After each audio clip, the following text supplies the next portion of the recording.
Hi, welcome back to our channel. What I'm going to do today is tinolang manok, a very famous food in the Philippines.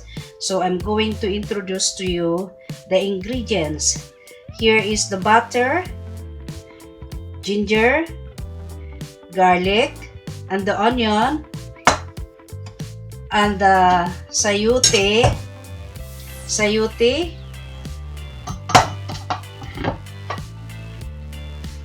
and the okso, and the spinach, and of course the chicken.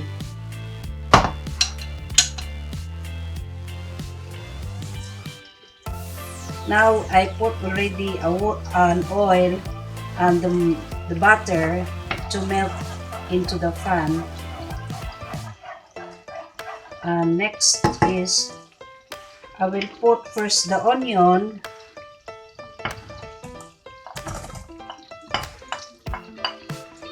Okay.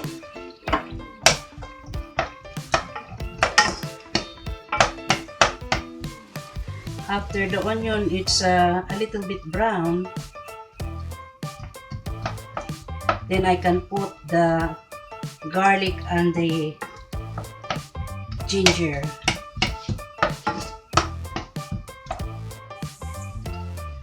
Now I can put now the ginger and the garlic because the onion is already a little bit brown. So, and after this I can put the chicken.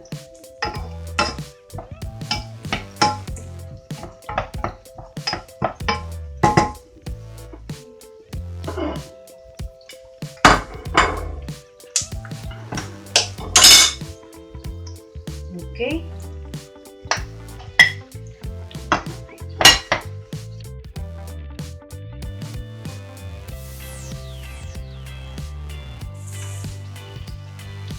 Now that the chicken is nicely brown, I can put now the sayote.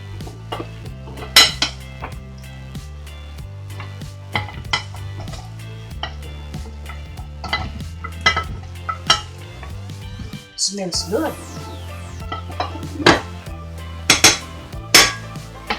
And stir a little bit and put the okso or the chicken cubes. I'm going to bring it into boiled and I'm going to cover now and simmer for 25 minutes.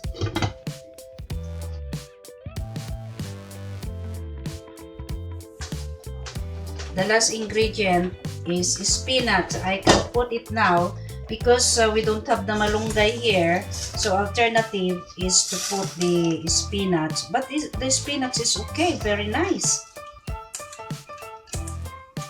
Okay.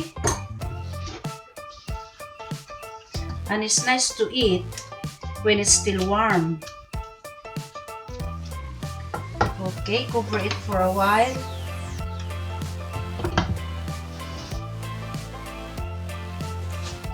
The tinola is already finished.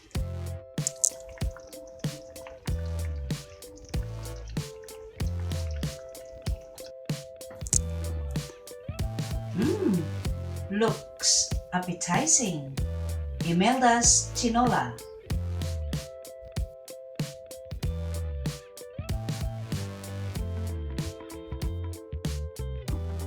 Maraming salamat sa inyong lahat sa panonood na aming video at maraming salamat sa suporta niyong ibinibigay sa amin. Thanks very much for watching. Hope you enjoyed it. If you did enjoy it, please hit the subscribe button. Thank you very much.